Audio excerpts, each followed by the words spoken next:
இந்த ஆராதனையிலே தேவனுடைய நாமம் மையப்படட்டும், தேவனுக்கே மகிமை உண்டாகட்டும். கண்களை மூடி இந்த நாளின் ஆராதனையை ஜெபத்தோடு நாம் துவக்குவோம். பரலோகத்தின் தெய்வமே, எங்கள் திரியேக தெய்வமே, இந்த காலையிலே உம்முடைய இரத்தத்தாலே மீட்கப்பட்ட, கழுவப்பட்ட, தெரிந்து கொள்ளப்பட்ட மக்களாக நாங்கள் ஆண்டவரே ஆங்காங்கே இந்த உலகத்திலே பல பாகங்களிலே கர்த்தருடைய நாளிலே உம்மை தொழுது கொள்ளுகிறார்கள். நாங்கள் இந்திய தேசத்திலே இருக்கிறதான கர்த்தருடைய பிள்ளைகள், திருச்சபையின் மக்கள் ஆண்டவரே தொழுது கொள்ளும்போது அந்த பரிசுத்தவான்களோடு இணைந்து இந்த காலையிலே எங்கள் திருச்சபை, இந்த ஸ்தல சபையின் மக்களோடு இணைந்து ஆண்டவரே உம்மை தொழுது கொள்ளக்கூடிய பாக்கியத்தை எங்கள் ஒவ்வொருவருக்கும் நீர் ஆண்டவரே தந்த கிருபைக்காக உமக்கு ஸ்தோத்திரம். இந்த நாளிலே எங்கள் மத்தியிலே நீர் மையப்படும், எங்கள் தியானத்தை கர்த்தர் ஏற்றுக்கொள்ளும். எங்கள் துதி ஸ்தோத்திரங்கள் அனைவற்றையும் கர்த்தருடைய நாமம் மையப்படுத்தக்கதாக எங்களை தாழ்த்தி ஒப்புக் கொடுக்கிறோம். பரிசுத்த ஆவியானவருடைய கிரியைக்கும் ஆளுகைக்கும் எங்களை சமர்ப்பிக்கிறோம். இயேசுவின் நாமத்திலே தாழ்மையோடும் பணிவோடும் ஏறெடுக்கிறேன் ஜீவனுள்ள பிதாவே, ஆமென். All to stand for the singing.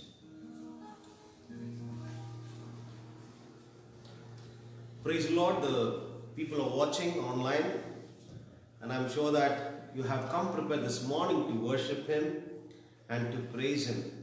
Whatever the situation we are in, but God is still in control of everyone, and His will be done in our life. So let us sing this hymn, Have Thine Own Way, Lord, have Thine own way. Thou art the potter, I am the clay. Let us sing the song. Have Thine own way, Lord, have Thine own way. Thou art the potter, I am the clay. Mold me and make me after Thy will,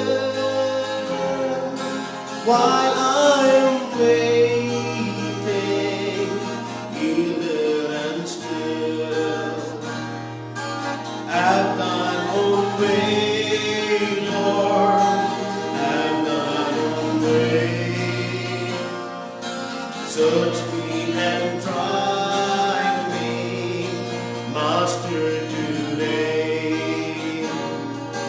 Whiter than snow, Lord, wash me just now, as in Thy presence humbly I bow. Have Thine own way, Lord, have Thine own way. Wounded and weary, help me, I pray. Power of power, surely is Thine. Teach me how to be, Savior divine. Have Thine own way, Lord, have Thine own way. Oh Lord, my being, absolute sway. Fill with Thy Spirit, till all shall see Christ only always living in me. Christ only always living in me.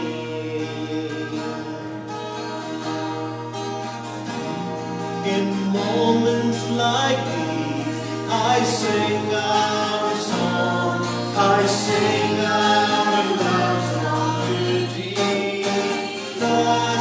In moments like these, I lift up my hands, I lift up my hands to the Lord, singing I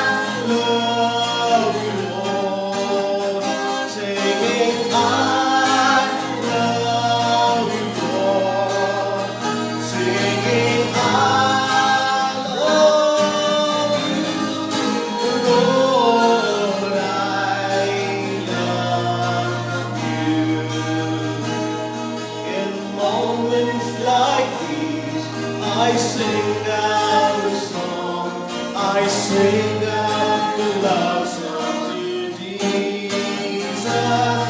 In moments like these, I lift up my hands. I lift up my hands to the Lord, singing, I love you, Lord. Singing, I love you, Lord. Singing, I love you, Lord. I love you. Singing, I love you, Lord. Singing, I love you, Lord. Singing, I love you, Lord. I love you. ಈ ಬೆಳಗಿನ ಜಾವದಲ್ಲಿ ಕನ್ನಡ ಹಾಡನ್ನು ಹಾಡಿ ದೇವರಿಗೆ ಮಹಿಮೆಯನ್ನು ಘನವನ್ನು ಸಲ್ಲಿಸೋಣ. ಜಯ ಕೊಡುವ ದೇವರಿಗೆ ಕೋಟಿ ಕೋಟಿ ಸ್ತೋತ್ರ ಎಂಬ ಹಾಡನ್ನು ಹಾಡಿ ದೇವರಿಗೆ ಮಹಿಮೆಯನ್ನು ಘನವನ್ನು ಸಲ್ಲಿಸೋಣ. ಜಯ ಕೊಡುವ ದೇವರಿಗೆ ಕೋಟಿ ಕೋಟಿ ಸ್ತೋತ್ರ. ಜೀವ ನೀಡುವ ಯೇಸುರಾಜನಿಗೆ ಎಂದೆಂದಿಗೂ ಸ್ತೋತ್ರ. ಜಯ ಕೊಡುವ ದೇವರಿಗೆ ಕೋಟಿ ಕೋಟಿ ಸ್ತೋತ್ರ. ಜೀವ ನೀಡುವ ಯೇಸುರಾಜನಿಗೆ ಎಂದೆಂದಿಗೂ ಸ್ತೋತ್ರ. ಹಲ್ಲೆಲೂಯಾ ಹಲ್ಲೆಲೂಯಾ ಹಾಡುವೆ, ಆನಂದಧ್ವನಿಯಿಂದ ಹೊಗಳುವೆ. ಹಲ್ಲೆಲೂಯಾ ಹಲ್ಲೆಲೂಯಾ ಹಾಡುವೆ, ಆನಂದಧ್ವನಿಯಿಂದ ಹೊಗಳುವೆ. ಜಯ ಕೊಡುವ ದೇವರಿಗೆ ಕೋಟಿ ಕೋಟಿ ಸ್ತೋತ್ರ. ಜೀವನ ನೀಡುವ ಯೇಸುರಾಜನಿಗೆ ಎಂದೆಂದಿಗೂ ಸ್ತೋತ್ರ. ನಿತ್ಯ ಅಷ್ಟಮಿ ಸಸಿ ನಡೆಸುವ, ನಿತ್ಯ ಅಷ್ಟಮಿ ಸಹಿಸಿ ನಡೆಸುವ ಕರ್ತನೇ ನನ್ನ ಬಲವು, ಎದೆನು ಎಂದಿಗೂ. ಜಯ ಕೊಡುವ ದೇವರಿಗೆ ಕೋಟಿ ಕೋಟಿ ಸ್ತೋತ್ರ. ಜೀವ ನೀಡುವ ಯೇಸುರಾಜನಿಗೆ ಎಂದೆಂದಿಗೂ ಸ್ತೋತ್ರ. ಅದ್ಭುತ ಕರ್ತನೇ, ಸರ್ವಸೃಷ್ಟಿಯ ನಾಯಕನೇ. ಅದ್ಭುತ ಕರ್ತನೇ, ಸರ್ವಸೃಷ್ಟಿಯ ನಾಯಕನೇ. ಯುದ್ಧ ಶೂರನೇ, ಜೀವಿಸುವ ರಕ್ಷಕನೇ. ಜಯ ಕೊಡುವ ದೇವರಿಗೆ ಕೋಟಿ ಕೋಟಿ ಸ್ತೋತ್ರ. ಜೀವ ನೀಡುವ ಯೇಸುರಾಜನಿಗೆ ಎಂದೆಂದಿಗೂ ಸ್ತೋತ್ರ. ನಂಬಿಕ ಆಸ್ತನು ನನ್ನನ್ನು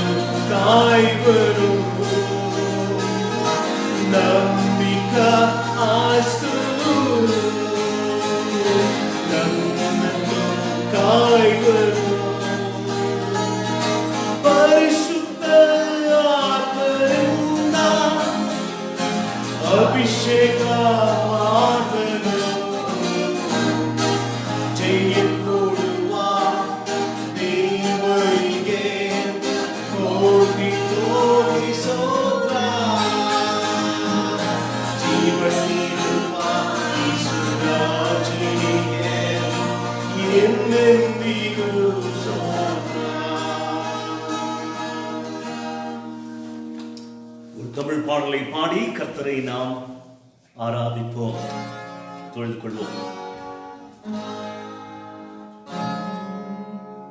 நான் பாவ சேற்றினிலே வாழ்ந்தேன், நான் பாவத்திலே மாண்டேன்.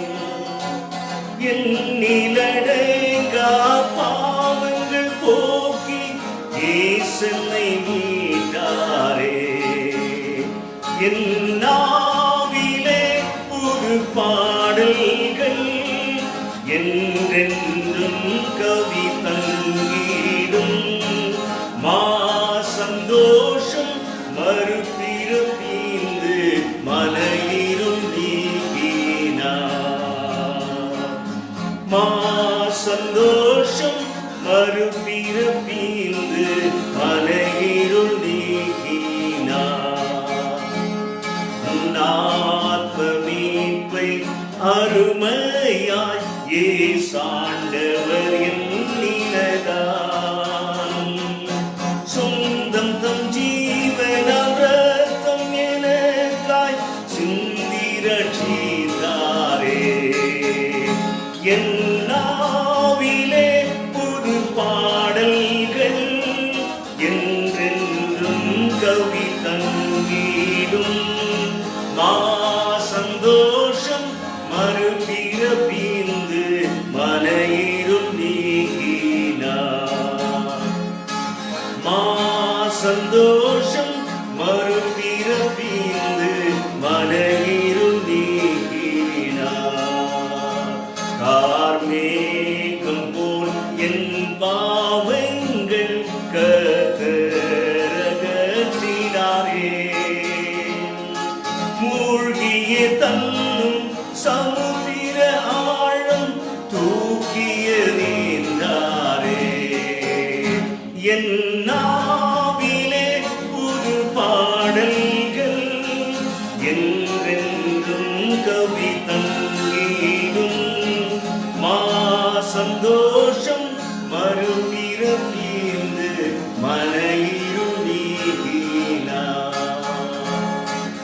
மா சந்தோஷம் மறுபிறப்பீந்து மலையிரும் நீக்கினார். கர்த்தருடைய வார்த்தை இந்த நாளிலே ஆண்டவர் நமக்கு கொடுக்கிறதான வார்த்தையை கேட்போம். This morning, whatever the God wants to talk to us, we will listen. இந்த காலையிலே This morning, தியானத்திற்காக எடுத்துக்கொண்ட பகுதி for the devotion, மலை பிரசங்கத்தின் தொடர்ச்சியாக continuation of the mountain on the Sermon on the Mount, மத்தேயு எழுதின சுவிசேஷம் 5வது அதிகாரம் Matthew's Gospel, 5th chapter, 14 16 முடிய உங்களுக்கு நான் வாசிக்க விரும்புகிறேன். 14 to 16. I would like to read. நீங்கள் உலகத்துக்கு வெளிச்சமாயிருக்கிறீர்கள். மலையின் மேல் இருக்கிற பட்டணம் மறைந்திருக்க மாட்டாது. விளக்கை கொளுத்தி மரக்காலால் மூடி வைக்காமல் விளக்கு தண்டின் மேல் வைப்பார்கள். அப்பொழுது அது வீட்டில் உள்ள யாவருக்கும் வெளிச்சம் கொடுக்கும். இவ்விதமாய் மனுஷர் உங்கள் நற்கிரியைகளை கண்டு பரலோகத்தில் இருக்கிற உங்கள் பிதாவை மகிமைப்படுத்தும்படி உங்கள் வெளிச்சம் அவர்கள் முன்பாக பிரகாசிக்க கடவுது. I would like to read it in English. You are the light of the world. A town built on a hill cannot be hidden. Neither do people light a lamp and put it under a bowl. Instead, they put it on its stand, and it gives light to everyone in the house. The same way, let your light shine before others, that they may see your good deeds and glorify your Father in heaven. நீங்கள் உலகத்திற்கு வெளிச்சமாய் இருக்கிறீர்கள் என்று தன்னை பின்பற்றவர்களை பார்த்து ஆண்டவர் சொல்கிறார். You are going to be the light of the world. God says, whoever follows it. தன்னுடைய பிள்ளைகளை பார்த்து சொல்கிறார். He sees the believers, ரட்சிக்கப்பட்டவர்களை பார்த்து சொல்கிறார். those who are saved. குணம் அடைந்தவர்களை பார்த்து சொல்கிறார். He sees and tells to the people who have ஆண்டவரை கண்டு கொண்டவர்களை பார்த்து சொல்கிறார். those who have seen God. இந்த உலகத்திற்கு நீங்கள் வெளிச்சமாய் இருக்கிறீர்கள். You should be the light. You are the light of this world. மற்றவர்களுக்கு பிரகாசமாக இருக்க வேண்டும். You should shine before others. ஒரு விசுவாசி என்ன தனக்குள்ளே சொல்ல வேண்டும்? What the believer need to tell within his heart. நான் இந்த உலகத்திற்கு I should be. ஆண்டவரிடத்தில் பெற்றுக்கொண்ட ஒளியை பிரதிபலிக்க வேண்டும். I should be the light which I have received from the Lord to this world. நீயும் நானும் கருத்தில் கொள்ள வேண்டியது, You and I need to understand. நற்கிரியை செய்வதினாலே பிரகாசித்து அதனாலே தேவனை மகிமைப்படுத்த வேண்டும். The good works what we are doing should glorify the Lord. நீங்கள் உலகத்திற்கு ஒளியாக இருக்க வேண்டும் என்று சொன்னதற்கு காரணம், The reason God told that you should be the light of the world, இந்த இருண்ட உலகத்திலே in this dark world, நீங்களும் நானும் பிரகாசமாக இருக்க வேண்டும் என்று தேவன் விரும்புகிறார். you and me need to be shine before this people in the darkness. நீயும் நானும் போகும் இடமெல்லாம் ஒளியை கொண்டு செல்கிறோம். Wherever you and me go, we have to take light. We bear light of God wherever we go. அதனால நம்ம எங்கே போகிறோமோ அங்கே தேவனுடைய ஒளியை சுமந்து செல்கிறோம். We bear light wherever we go. நீங்கள் அறிந்தோ அறியாமலோ நீங்கள் அந்த மக்களுக்கு ஒளியாக இருக்கிறீர்கள். Knowing or unknowingly, you are the light before this people. நம்முடைய இருப்பே தேவனுடைய ஒளியை காட்டக்கூடியதாக கர்த்தருடைய பிள்ளைகள் போகிற இடத்துல. Our presence itself shows light before others. நீங்கள் அதை கருத்தில் கொண்டு செயல்படும் போது, When you take it in mind and you work on it, நிச்சயமாய் அந்த இடத்திலே ஒளி பிரகாசிக்கும், இருள் நீங்கும். definitely the light will shine and darkness will go away. அதை விசுவாசிக்காத பட்சத்திலே, When you don't trust it, அதை பற்றிய எண்ணம் இல்லாத பட்சத்திலே ஒருவேளை அங்கே செயல்படாமல் இருக்கலாம். if you don't have the consciousness, நீ then the light won't நீ work. கர்த்தருடைய பிள்ளையாக இருக்கும்போது, When you're the child of God, நீ போகும் இடத்திலே ஒளி பிரகாசமாக இருக்க வேண்டும். the place where you go, it will shine. பாருங்க, நமக்கு கர்த்தருடைய பிள்ளைகளுக்கு நிச்சயமாய் நாம் போகிற இடத்திலே எங்கும் ஒரு தருணம் கொடுக்கப்படுகிறது. Every place when God's people go, there is an opportunity given. நம்முடைய பேச்சிலே, In our words, நம்முடைய வார்த்தையிலே, in our speaking, நம்முடைய செயல்பாட்டிலே, in our doing, கடைக்கு போகும்போது கூட, even when we நாம் shop, வியாபாரம் செய்யும் போது கூட, when we do the நீ business. கர்த்தருடைய பிள்ளையாக இருக்கும்போது அங்கே ஒரு வித்தியாசத்தை உன்னாலே கொண்டு வர முடியும். If you are a child of God, you can do miracle there. உலக மக்களை போல அல்ல. Not like worldly people. தன்னையே பார்த்து தன் லாபத்தை மட்டும் கருதி வியாபாரம் செய்கிறவர்கள் அல்ல. See themselves and only see their benefits and நாம் they work. செய்யக்கூடிய வியாபாரத்திலும் மக்கள் ஆசீர்வதிக்கப்பட வேண்டும் என்ற எண்ணத்தோடு செய்கிறோம். We do our business to be a blessing to others. எஜமானா இருக்கிறவர்கள் தங்களிடத்தில் பணிபுரியவர்களுக்கு செய்யக்கூடிய நீதி நியாயத்தின் மூலமாக உங்களுடைய ஒளி விளங்குகிறது. As an owner, when you do justice before the others, there the light shines. அதனால நமக்கு பெரிய ஒவ்வொரு கட்டத்திலும் நமக்கு தருணம் கொடுக்கப்படுகிறது, நாம் நம்முடைய ஒளியை பிரகாசமாய் காட்ட. We have given an opportunity everywhere to shine. இந்த இருள் சூழ்ந்த சமுதாயத்திலே நாம் வாழ்ந்து கொண்டிருக்கிறோம். We are surrounded with this dark world. இதிலே நீங்கள் ஒளியை, உங்களுடைய ஒளி பிரகாசமாய் இருக்க செய்ய முடியும். In the midst of this darkness, you can shine. உங்களுடைய குடும்பத்திலே, in your family, சில குடும்பங்களிலே நீங்கள் மட்டுமே அந்த ஒளியை சுமந்து செல்லக்கூடிய சுமக்கிறவர்களாக இருக்கிறீர்கள். in some families, you are the only person who bear light. அதனால இந்த உங்கள் குடும்பத்திலே அந்த ஒளி பிரகாசமாய் இருக்க செய்ய முடியும் உங்களால்.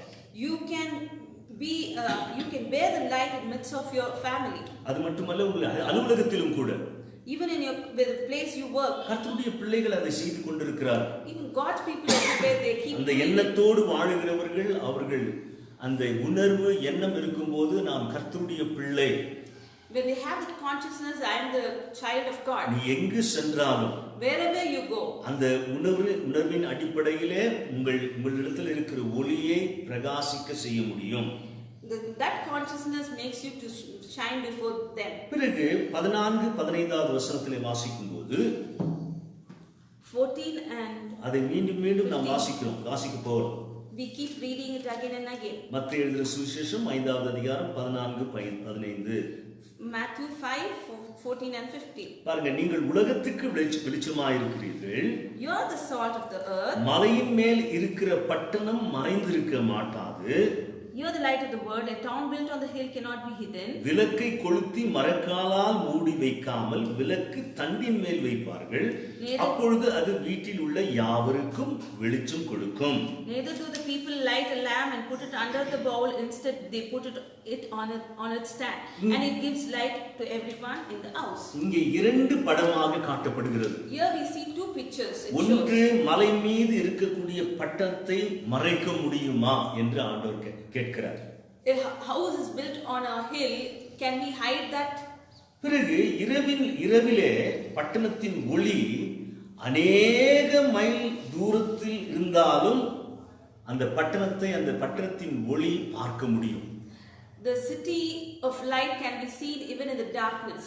பிறகு விளக்கை கொளுத்தி Then கூடையின் அடையிலே மூடி வைக்க மாட்டார்கள் என்று நாம் வாசிக்கிறோம். nobody hide the lamp under the basket. ஆனால் விளக்கை தண்டின் மீது வைக்கப்படும். Instead, they will keep it on the lampstand. அப்பொழுது வீட்டில் உள்ளவர்கள் யாவருக்கும் வெளிச்சம் கொடுக்கும். Then it will shine the whole house. இவ்விதமாக ஆண்டவர் சொல்லுகிறார், So God tells, மனுஷர் நம் நற்கிரியை காண வேண்டும். likewise people should see our goodness. பாருங்க, அப்படி செய்யும் போது ஆண்டவர் மகிமைப்படுகிறார். When we do that, God glorifies. நீங்கள் செய்யும் எந்த நற்கிரியையும் தேவனை மகிமைப்படுத்த வேண்டும். Whatever the good work you do, it should glorify நீ God. கர்த்தருடைய பிள்ளையாக இருந்தால், When you are a child of God, நீங்கள் செய்யக்கூடிய ஒவ்வொரு நன்மையும், whatever the good work you do, அது தெய்வத்தை மகிமைப்படுத்த வேண்டும். it should glorify the Lord. நமக்கு எத்தனையோ வாய்ப்புகள் கிடைக்கிறது நன்மை செய்ய. We have given so many opportunity to do good நாம் work. வசிக்கும் 4 சுவர்கள் மத்தியிலேயே நமக்கு நிறைய வாய்ப்புகள் இருக்கிறது நன்மை செய்ய. We have given opportunity to do good work in the 4 walls where we stay. நான் அடிக்கடி சொல்லுவேன், நான் என்னுடைய திருச்சபையின் மக்களுக்கு, I keep often telling my church members, எல்லாவித பிரயாசமும் பழக்கமும் நம்முடைய தேர்வும் அந்த 4 வீட்டுக்குள்ளேயே நம்மை ஆண்டவர் தயார் செய்கிறார்.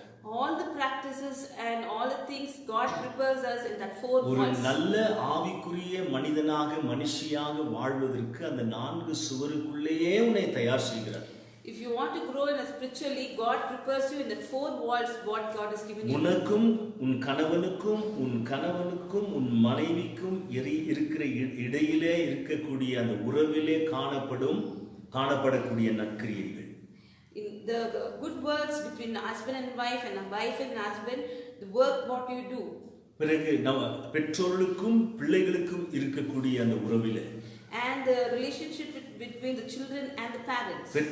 பிள்ளைகளுக்கும் பெற்றோருக்கும் இருக்கிற உறவிலே, and the relationship between the parents and the children. நம்முடைய நற்கிரியை செய்வதற்கு, நன்மையை செய்வதற்கு தினமும் வாய்ப்பளிக்கப்படுகிறது. There is an opportunity to do good work in that situation. அப்பொழுது வீட்டில் உள்ளவர்களுக்கு நீ ஒளியாக இருக்கிறாய். Then you are the light in the family. அதன் மூலமாக தேவன் மகிமைப்படுகிறார். Through that God will get glory. சமுதாயத்திலே போகும்போது when you go out, உனக்கு நிறைய வாய்ப்புகள் கிடைக்கிறது. there is a lot of opportunities. தேவனை மகிமைப்படுத்த, தேவனை உன்னுடைய நற்கிரியின் மூலமாய் ஆண்டவரை காட்ட, to glorify God through your good works. உன்னுடைய அலுவலகத்திலே உனக்கு வாய்ப்புகள் உண்டு. in the company and the industries office where you work. அங்கேயும் கூட ஆண்டவர் உனக்கு வாய்ப்பளிக்கிறார் தன்னை வெளிப்படுத்த, தன்னை மகிமைப்படுத்த. and all God gives the opportunity to reveal அதனால himself. பாருங்க, உப்பு அதுக்கு முன்னாடி சொல்றாரு, உப்பு சாரமற்று போனால் அது கொட்டப்படுவது தான் அது தகும் என்று சொல்லிருக்காரு. when salt is loses its saltiness, it is been thrown out. அதே போல ஒரு விசுவாசி, a believer, நீ ஒளியாக இல்லை என்றால், if you are not the light, அது பிரயோஜனமற்றதாக காணப்படும். it is useless. ரைட். அப்போ அந்த நற்கிரியையினுடைய நோக்கம் என்ன? what is the reason of the good work? intention. நம்முடைய நற்கிரியையின் நோக்கமே, the intention of the good work only, தேவனை மகிமைப்படுத்த வேண்டும். it's only to go glorify the Lord. அதை தொடர்ந்து மத்தேயு எழுதின சுவிசேஷம் 6ஆம் அதிகாரத்திலே வாசிக்கும் போது, if you continue reading in Matthew 6, அங்கே வாசிக்கும் போது ஆண்டவர் God எச்சரிக்கிறார் தன்னுடைய சீஷர்களை பார்த்து. cautions his disciples.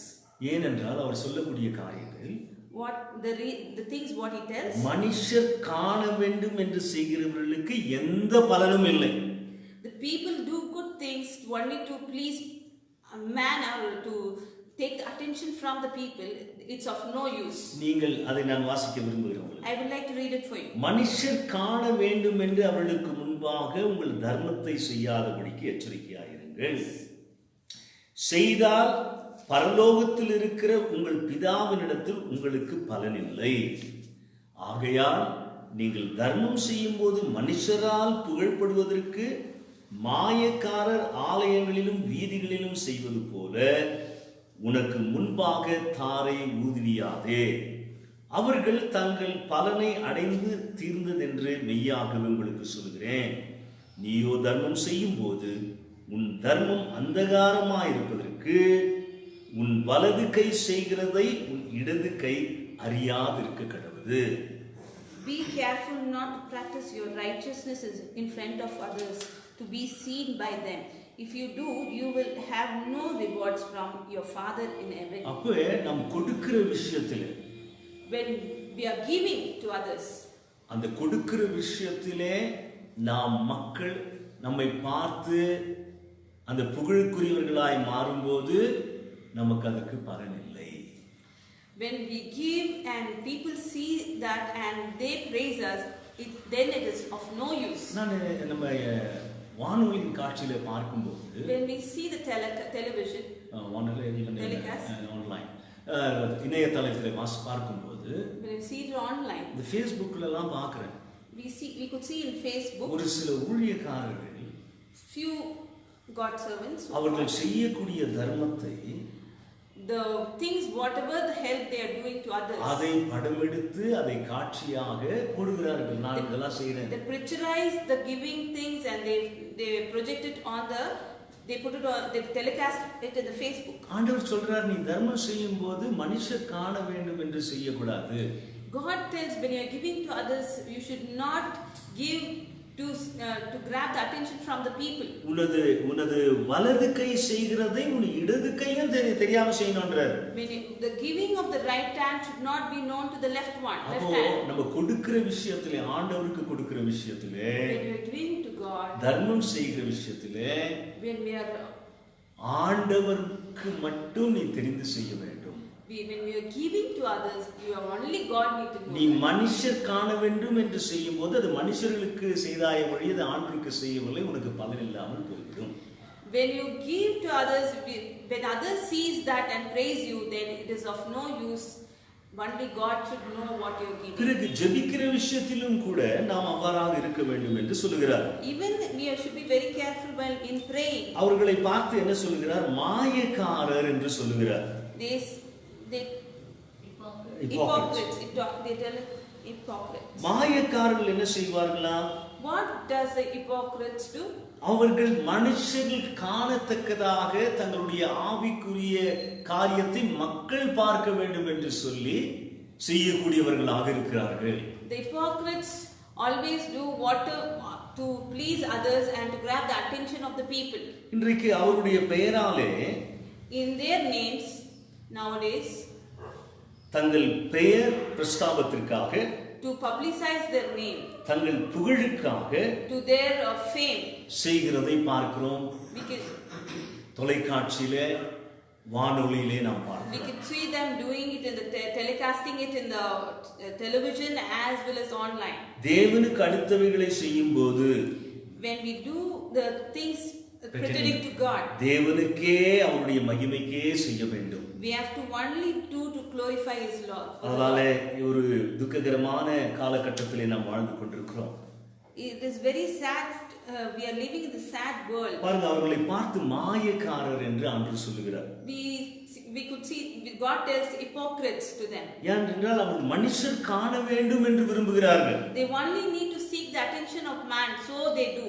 அதனால மனுஷர் காண வேண்டும் என்று செய்யக்கூடிய எந்த ஊழியமும், when whatever the service that we give it to the people, when we do it to grab the attention of the man, தேவனை மகிமைப்படுத்தாது. it won't please God. அதை நாம் வாசிக்கிறோம், 5வது வசனத்தை தான் வாசிக்கிறோம். We read it in the 5th verse. 5வது அதிகாரம் 5வது வசனம். 15 chapter 5 verse 15. தேவனை காட்ட அல்ல அவர்களுக்கு, Not to show the Lord, தன்னை காட்ட, to show themselves, தன் பக்கமாக மக்களை கவர்ந்தெடுக்க turn the people towards them. மேடைகளிலே நின்று They stand on the stage. தன்னையே காட்டக்கூடிய தேவனால் அழைக்கப்படாத ஊழியர்கள் அநேகரை பார்க்க முடிகிறது. We could see many so-called preachers who have not been called by the Lord. They come on the stage and only to show themselves and grab people அவர்கள் towards அந்த them. மாயக்காரர் என்ற வார்த்தைக்கு இன்னொரு ஆங்கிலத்திலுடைய அந்த மூல வார்த்தை என்ன தெரியுங்களா? There's another name in the English for the hypocrites, you know. Actor, ஒரு நடிகர்கள் என்று அர்த்தம். It is called actor. ஆனால் இன்றைக்கு பார்க்கும்போது If you see now தொலைக்காட்சியிலே, in the television, மற்ற இடங்களிலே பார்க்கும்போது in other places, அவர்கள் நடிகரை போலவே இருக்கிறார்கள். they are just like actors.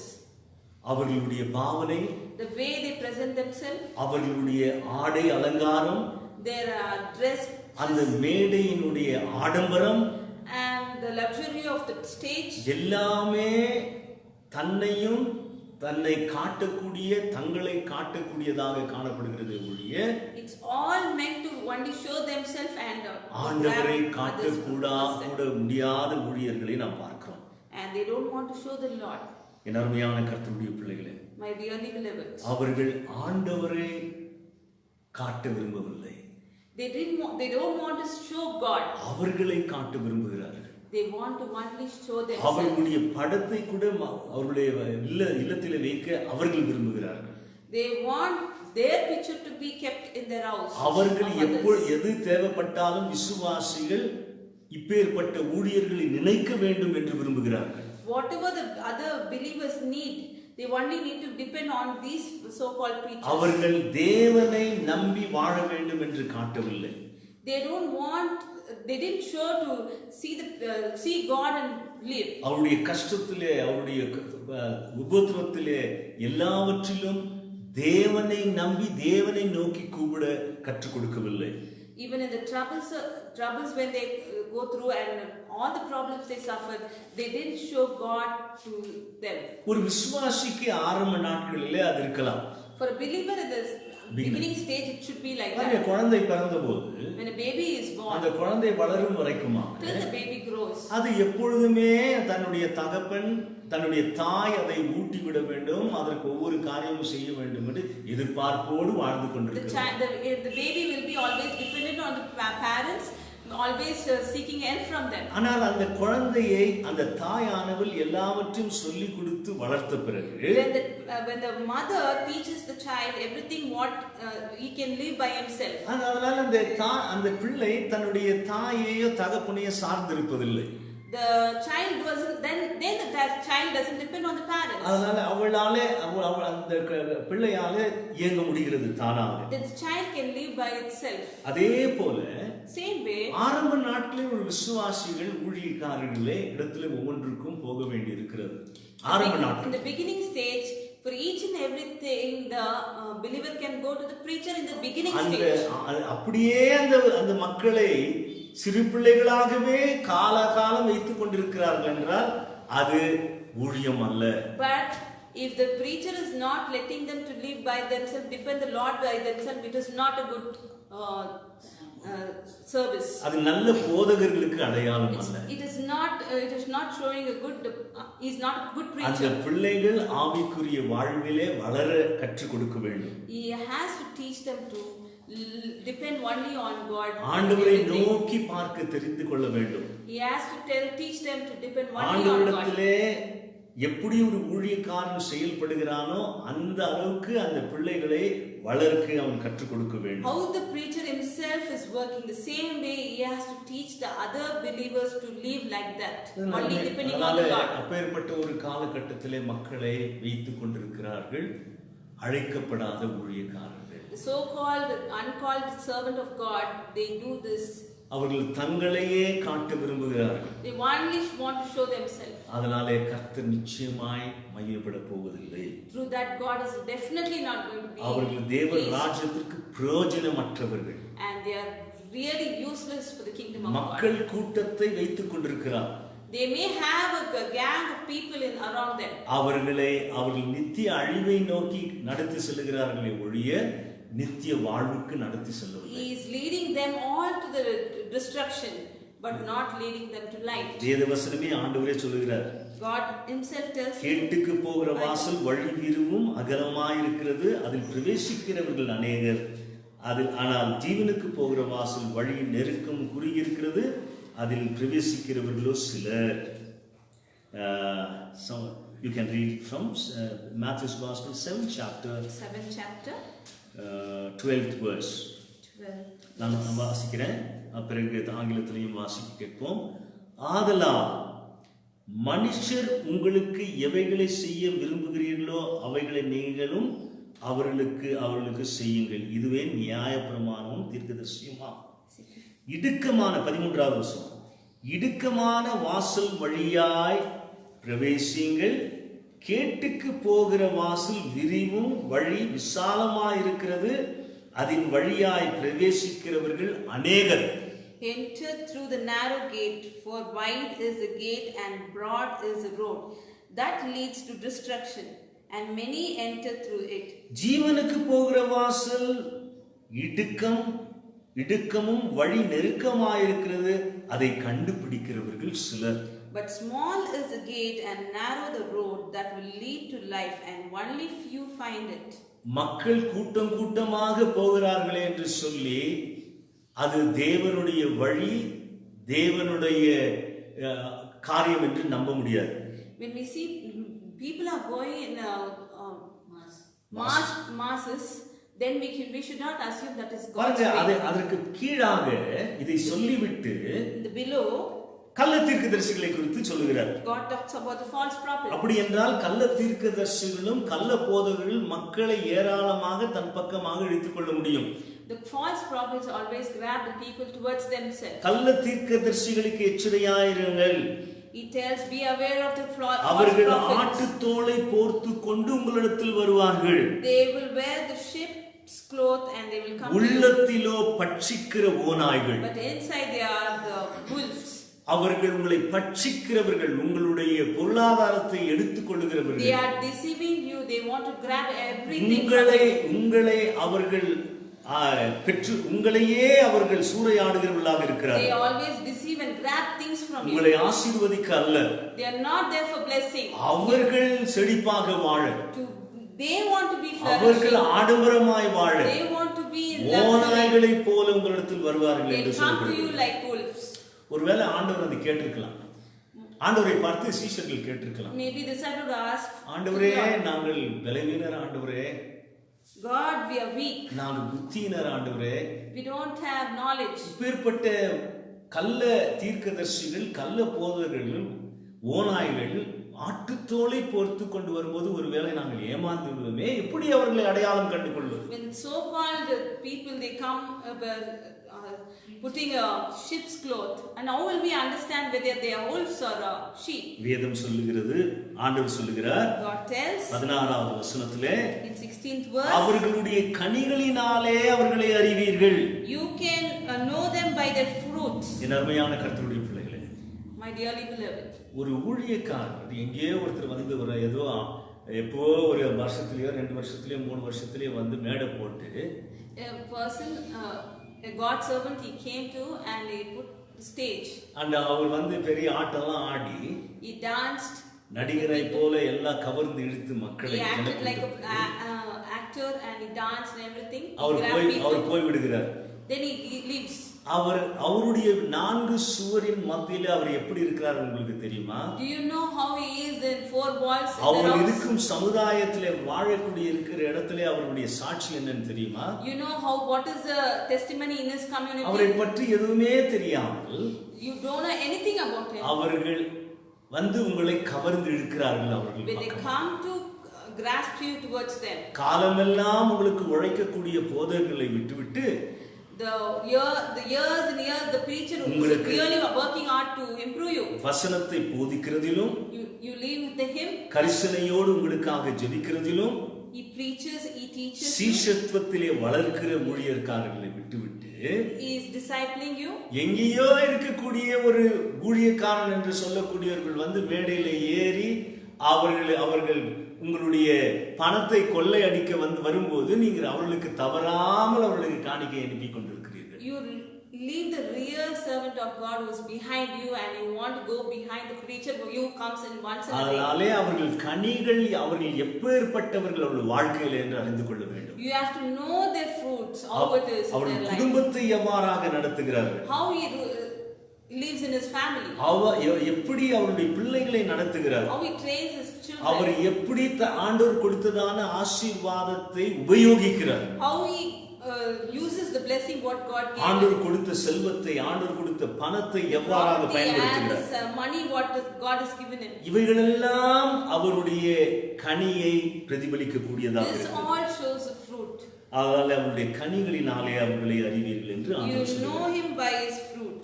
பிறகு ஆண்டவர் என்ன சொல்கிறார்? Then what God tells? பரலோகத்தில் இருக்கிற என் பிதாவின் சித்தத்தின்படி செய்கிறவனே பரலோக ராஜ்யத்தில் பிரவேசிப்பானே அல்லாமல் Whoever do the will of God can only enter the kingdom of என்னை நோக்கி God. கர்த்தாவே கர்த்தாவே என்று சொல்லுகிறவர்கள் அதிலே பிரவேசிப்பதில்லை. Though they are Lord, Lord, whoever அதனால shouts, they will கள்ள come. உபதேசியார்களும் கூட ஆண்டவரே இயேசுவே இயேசுவே என்று சொல்வார்கள், கர்த்தாவே என்று சொல்வார்கள், அத்தனை வேதாகம பாஷையும் அவர்கள் பேசுவார்கள். Even the false preachers will tell Lord, Lord, Lord, and even they can talk all the things pertaining to the word அதனால of God. பிசாசுக்கும் ஆண்டவருடைய வசனம் நன்றாக தெரியும். Even Satan knows the word of God very அதனால well. ஆண்டவரிடத்தில் வந்து ஆண்டவரை சோதிக்கும் போதே பிசாசு ஆண்டவருடைய வார்த்தையை தான் கோட் பண்ணான். When Satan wants to deceive the Lord, he used only the God's word. அதனால விசுவாசிகளாகிய உங்களிடத்திலும் என்னிடத்திலும் பிசாசு நிச்சயமாய் வசனத்தை சொல்லியே ஏமாற்றுவதற்கு ஏதுவாக இருக்கிறது. Satan is like that. The preachers, they can come and deceive you. அதனால வேதத்தை ஒழுங்காக கிரமமாக முறைப்படி படிக்கும் போது தான் அதனுடைய உண்மைகள் சத்தியங்கள் புரிந்து கொள்ள முடியும். When you read the word of God orderly and then only you will Chronologically. and chronologically, then you will understand the truth of God. இல்லை என்றால் தேவனுடைய வார்த்தையின் தேவனுடைய மனதை நீங்கள் முழுமையாய் புரிந்து கொள்ள முடியாது. Then you cannot understand the mind and heart of God. ஆண்டவர் அதிகாரமாகவும் God teaches us chapter wise, புத்தகமாகவும் book wise, தொடர்ந்து ஆதியாமத்திலிருந்து தொடர்ந்து படிப்படியாக தன்னை வெளிப்படுத்தி குமாரனிலே முழுமையான தன்னுடைய வெளிப்பாட்டை முழுமைப்படுத்துகிறார். He starts from the beginning of Genesis and he ends up till the Revelation. Step by step, he reveals himself through the word of through his son Lord Jesus. அவருடைய இயேசுவானவருக்கு இன்னொரு பெயர் என்ன? What is the other name for Lord Jesus Christ? வார்த்தையாக இருக்கிறார். He is a word. அதனால அது ஒழுங்காக முறையாக படிக்கும்போது மட்டுமே தேவனுடைய மனதை நீங்கள் புரிந்து கொள்ள முடியும். When you read it chronologically, then you can understand. அடிக்கடி சொல்லக்கூடிய இந்த வார்த்தை I will keep telling this word. நான் ஒரு காலகட்டத்திலே நாட்டை விட்டு தூரம் போயிருந்தேன். A few years before. அப்பொழுது என் மனைவிக்கு நான் கடிதம் எழுத எனக்கு வாரத்துல ஒரு கடிதம் தான் 15 நாளுக்கு ஒரு முறை தான் ஒரு கடிதத்தை எழுத முடியும். Few years before I left the country and I went to another country, then I could only write 15 days once a letter to my wife. அப்பொழுது அந்த பிரிந்திருக்கிற अनेक மாதங்கள், the separation between her, அப்பொழுது அவளுக்கு எப்பேற்பட்ட என்னுடைய மனைவிக்கு எப்பேற்பட்ட ஆவல் இருக்கும் ஆவாருக்கும் என் மனதை என் வார்த்தையை புரிந்து கொள்ள என்னை புரிந்து கொள்ள how much of anxiousness she had to understand me. அப்பொழுது நான் கடிதம் எழுதும்போது whenever I write the letter, நான் சும்மா நிச்சயமா ஒரு இப்பேற்பட்ட ஒரு பெரிய தாள்ல ஒரு பெரிய கடிதத்தை எழுதுவேன். I always write it in a big paper. அப்போ என் மனைவி ஒரு வேளை My wife மத்தியில் படித்து விட்டு நான் சொல்லக்கூடியதை புரிந்து கொள்ள முடியுமா? If my wife wants to read my letter, if she only reads in the middle portion and she can understand me, அல்லது தொடக்கத்திலே படித்து விட்டு அவள் முடிவுக்கு வர முடியுமா? or if she only reads the only first half and if she doesn't read the below one, will she understand me? அப்ப பிறகு வெறும் கடைசியில் இருக்கிற வாசகங்களை மட்டும் வாசித்து விட்டு முடிவுக்கு வர முடியுமா?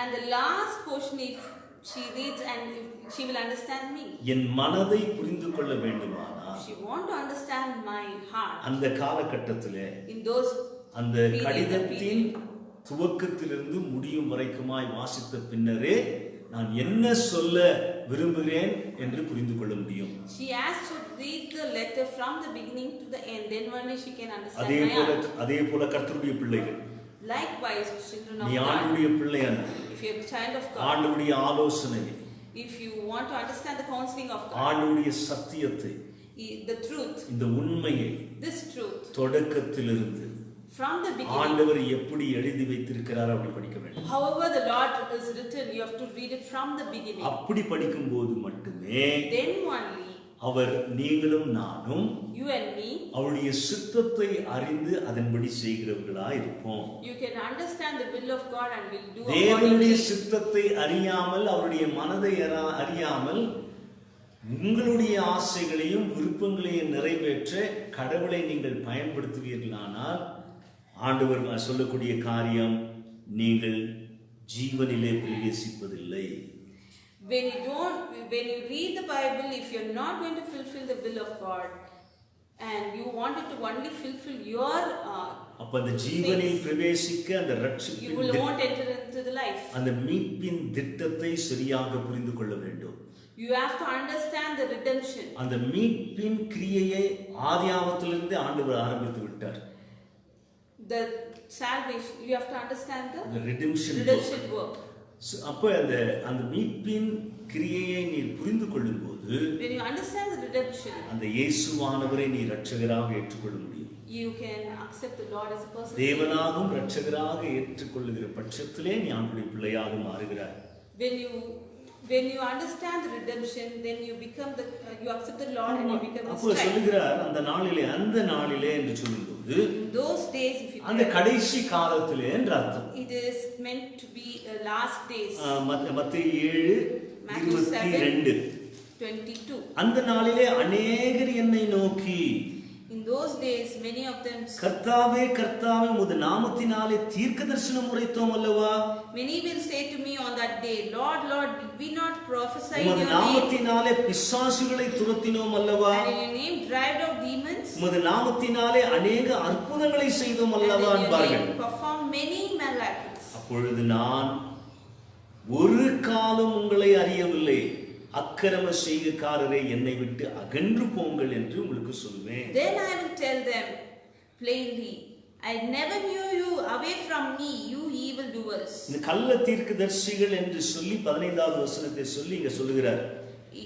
It talks in the 15th verse. அப்பொழுது இயேசுவின் நாமத்தினாலே தீர்க்கதரிசனம் சொல்லக்கூடிய கள்ள தீர்க்கதரிசிகள் உண்டு.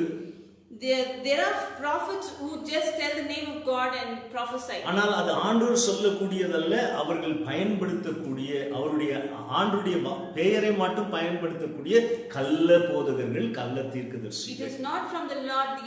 They only use the name of the Lord and they are the false prophet. அது மட்டுமல்ல, அவர்கள் அற்புதங்களையும் செய்வார்களாம். They also do their miracles. பிறகு பிசாசுகளையும் துரத்துவார்களாம். They will drive out demons. ஏனென்றால் அதை நாம் பார்க்கிறோம் இல்லைங்களா? That we see now. அந்நிய மதத்திலும் அதை பார்க்கிறோம். Even in other religions we see. மத போதகர்கள், So called மத போதகர்கள், religious leaders. அப்போ மத போதகர்கள் மற்ற மதங்களிலும் நாம் பார்க்கிறோம், அங்கே அற்புதம் செய்கிறதையும் in religious leaders they also do பிசாசுகளை ஓட்டுகிறதையும் பார்க்கிறோம். They drive out demons. We could அதனால இது அடையாளம் அல்ல ஒரு ஆண்டுடைய ஊழியக்காரருக்கு. It is not the symbol that he is a servant of God. ஆண்டுடைய ஊழியருக்கு அடையாளமே அவருடைய வாழ்க்கையின் கனி. If he is a servant of God, he has to show his fruit. அவர்கள் எப்படிப்பட்டவர்களாக இருப்பார்கள்? How they will be? வசனத்தின்படி தன்னை கட்டி கொண்டிருக்கிறவர்கள், காத்து கொண்டிருக்கிறவர்கள். They will show them according to the word of God. அவர்கள் வார்த்தையின் வெளிச்சத்திலே நடக்கிறவர்கள். They will walk in the light. தங்கள் சொந்த கற்பனையிலே வாழ்கிறவர்கள் அல்ல. They won't live in the imaginary world. அதனால வேத வசனத்தின் வெளிச்சத்திலே நடக்கக்கூடிய கர்த்தருடைய ஊழியர்கள். Those who walk in the light of word of light. இந்த அதிகாரத்தை நீங்கள் முழுமையாக வீட்டிலே படிக்கலாம். You can go and read this passage in the அதனால தொலைக்காட்சியினுடைய பிரதான நோக்கமே, the reason of the television. Intention is only. பொழுதுபோக்காக நடத்தப்படுகிற நிகழ்ச்சிகள். It's only to entertain. பாருங்க, அதுதான் அதனுடைய பிரதான நோக்கம். The intention of the television is only to entertain people. அது பொழுதுபோக்குக்காக தான் இந்த தொலைக்காட்சிகள் இருக்கிறது. It's there to only entertain. பெயருக்கு கிறிஸ்துவ தொலைக்காட்சி என்று சொல்லி, for namesake telling it's a Christian television, உலகத்துக்கு ஒத்த வேஷம் தரித்து only to act and fashion according to the world, குறைந்த தரம் குறைந்த ஆராதனையின் பாடல்கள், and to they sing songs in a low strata, low with the low quality. பாருங்க, தரம் குறைந்த ஒரு பாடல்களை பாடுகிறதை பார்க்கிறோம். They sing songs in a low. வேத வசனத்துக்கு முரண்பாடாக இருக்கக்கூடிய வார்த்தைகளை பார்க்கிறோம். And it is which is against the word of God. சத்தியத்தோடு இணைந்திருக்கக்கூடிய பாடல் இல்லாதவைகளாய் இருக்கிறது. And it is not merged along with the word of God. அந்த பாட்டிலே அந்த இசையும் தாளமும் the music உங்கள் சரீரத்தை தான் ஆட்டுகிறதை தவிர, உங்கள் சரீரத்தை அசைய செய்கிறதை தவிர உங்கள் உள்ளத்தையும் மனதையும் அசைக்கிறதில்லை. only makes your body to move, but it won't really move your heart and அப்படி என்றால் அந்த பாடல்களும் அந்த இசையும் தாளங்களும் உங்களை சரீரத்தை அசைய செய்கிறது, உங்கள் உள்ளத்தையும் மனதையும் அசைக்கவில்லை. The songs which they sing only make your body to move, but it is not shaking your heart. பாருங்க, அந்த இசையில் கூட பரிசுத்தம் இல்லை. There is no purity in that singing. அந்த இசையிலும் சங்கீதத்திலும் பாடலும் இந்த உலகத்திற்கு ஒத்த வேஷத்தை போல மக்கள் பொழுதுபோக்குக்காக அநேக தொலைக்காட்சிகள் இன்று நடைபெற்றுக் கொண்டிருக்கிறது. Even in the music they are fashioned in such a way that the worldly people should know like it. பாருங்க, சமீபத்திலே யாரோ ஒரு ஊழியக்காரர் கொஞ்சம் உடலை அசைத்து நடனம் ஆடினதுபடினாலே பிள்ளைகள் எல்லாம் இப்பொழுது ஒரு சினிமாக்களை பார்க்கிற அந்த முறையிலே அப்பேற்பட்ட சரீரத்தை அசைத்து கொண்டு ஆடி தரைக்குறையாக நடந்து கொண்டிருக்கிறதை பார்க்கிறோம். Few years back the preacher performed in dancing a song. The same way the children, everybody started dancing in that way, and now it has been a very followed everywhere. நடனமாடி கர்த்தரை ஆராதிக்க வேண்டும் என்று சொல்லக்கூடிய ஊழியர்கள் உண்டு. There are people who want them to dance and sing. அவர் எடுத்து சொல்லக்கூடிய காரியம் என்ன?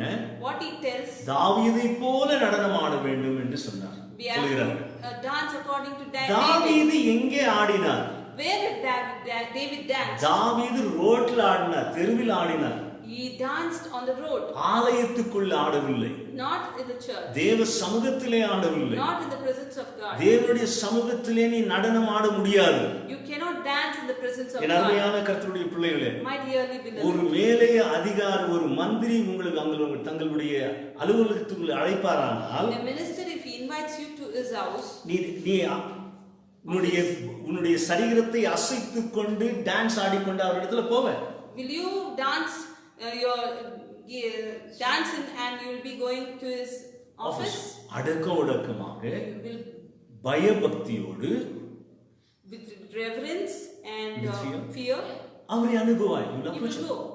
ஆனால் பரலோகத்தின் தேவன், but our godly Father, எல்லா கனத்துக்கும் மரியாதைக்கும் பராக்கிரம் உள்ள தேவனுடைய பிரசன்னத்திலே கர்த்தருடைய பிள்ளைகள் எவ்வாறாக செல்ல வேண்டும்? We have to give how the children of God should go in the presence of the heavenly Father. எவ்வளவு பயபக்தியோடு தேவனுடைய சமூகத்திலே நாம் காணப்பட வேண்டும். How we have to go with the reverence and fear. அதனாலே இப்பேற்பட்டதான தப்பான காரியங்களை உலகுக்கு மக்கள் கள்ள போதகர்களும் தேவனுடைய அழைப்பை ஏற்றுக்கொள்ளாத அழைக்கப்படாத ஊழியர்கள் இன்றைக்கு நிறைய பேர் மக்களை தவறாக நடத்தி கொண்டிருக்கிறார்கள். The so-called preachers who are not called by the Lord, they do all these things. அதனாலே அருமையான கர்த்தருடைய பிள்ளைகளே, My dearly beloved, நாம் சரியாய் பாட கற்றுக்கொள்ள வேண்டும். we have to learn how to sing. அந்த பாடலிலே, அந்த இசையிலே பரிசுத்தம் காணப்படுது. There should be a purity in the singing.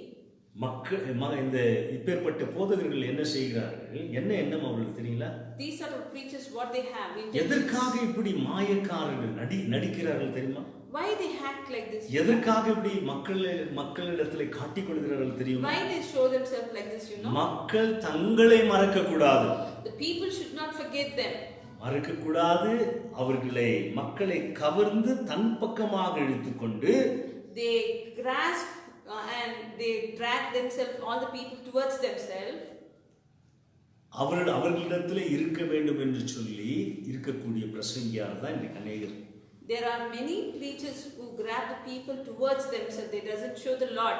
அதனால எந்த ஒரு ஊழியக்காரர், whichever the preacher, இன்றைக்கு பெயருக்கு இருக்கக்கூடிய ஊழியக்காரர்கள், the namesake preachers, so அவர்கள் ஆண்டவரை உங்களுக்கு காட்டவில்லை, if they doesn't show the Lord, தங்களையே காட்டிக் கொண்டிருக்கிறார்கள் என்றார். they are only showing themselves. அவர்கள் தான் உங்களுக்கு இரட்சகரை போல இயங்குகிறார்கள் என்றார். They are the only savior for you all. அவர்கள் do. தேவனால அழைக்கப்பட்ட ஊழியர்கள் அல்ல. They are not the called preacher by the Lord. அவர்கள் தாங்களே தங்களுடைய பெயருக்காக, புகழுக்காக, வருமானத்திற்காக, தங்கள் வாழ்வுக்காக வந்த ஊழியக்காரர்கள். They only came to fame, to bring the fame for themselves, for their blessing and their property, and they want to grab everything for themselves. For that they came to this work. நாம் இந்த செய்தியின் தொடர்ச்சியை அடுத்த வாரம் கேட்க இருக்கிறோம்.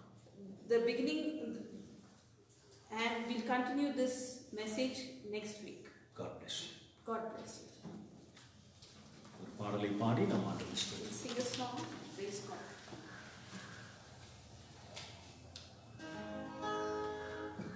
Let us examine ourselves. Anyway, Lord, I made you sad. And I want you to listen to the song, and God will speak to you through the song. வேதனை உண்டாக்கும் வழிகள் என்னிடம் உண்டோ பாரும் தேவா. வேதனை உண்டாக்கும் வழிகள் என்னிடம் உண்டோ பாரும் தேவா. சோதனை வழி நீக்கி என்னை நிறுத்திய வழிகள், சோதனை வழி நீக்கி என்னை நிறுத்திய வழிகள், சொல்லும் செயலும் ஒன்றாயிருக்க கிருபை செய்யும் என் இயேசுவே. சொல்லும் செயலும் ஒன்றாயிருக்க கிருபை செய்யும் என் இயேசுவே. வேதனை உண்டாக்கும் வழிகள் என்னிடம் பாரும் தேவா. நின்றாலும் நடந்தாலும் வாழ்ந்தாலுமே நீர் என்னை சூழ்ந்து இருக்கின்றீர். நின்றாலும் நடந்தாலும் வாழ்ந்தாலுமே நீர் என்னை சூழ்ந்து இருக்கின்றீர். உள்ளத்திலே உம்மை இருக்க கிருபை செய்யும் என் இயேசுவே. உள்ளத்திலே உம்மை இருக்க கிருபை செய்யும் என் இயேசுவே. வேதனை உண்டாக்கும் வழிகள் என்னிடம் உண்டோ பாரும் தேவா.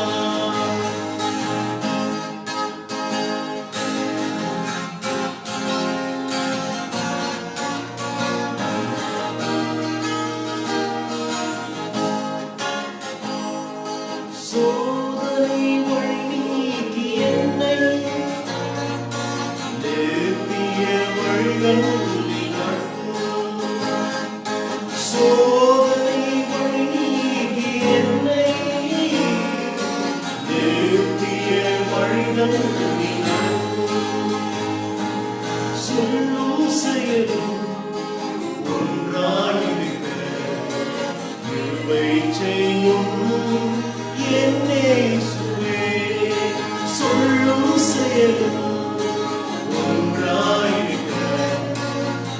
கிருபை செய்யும் என் இயேசுவே, வேதனை உண்டாக்கும் வழிகள் நிரந்தரமாம் தேவா, வேதனை உண்டாக்கும் வழிகள் என்னிடம் வாழும் தேவா.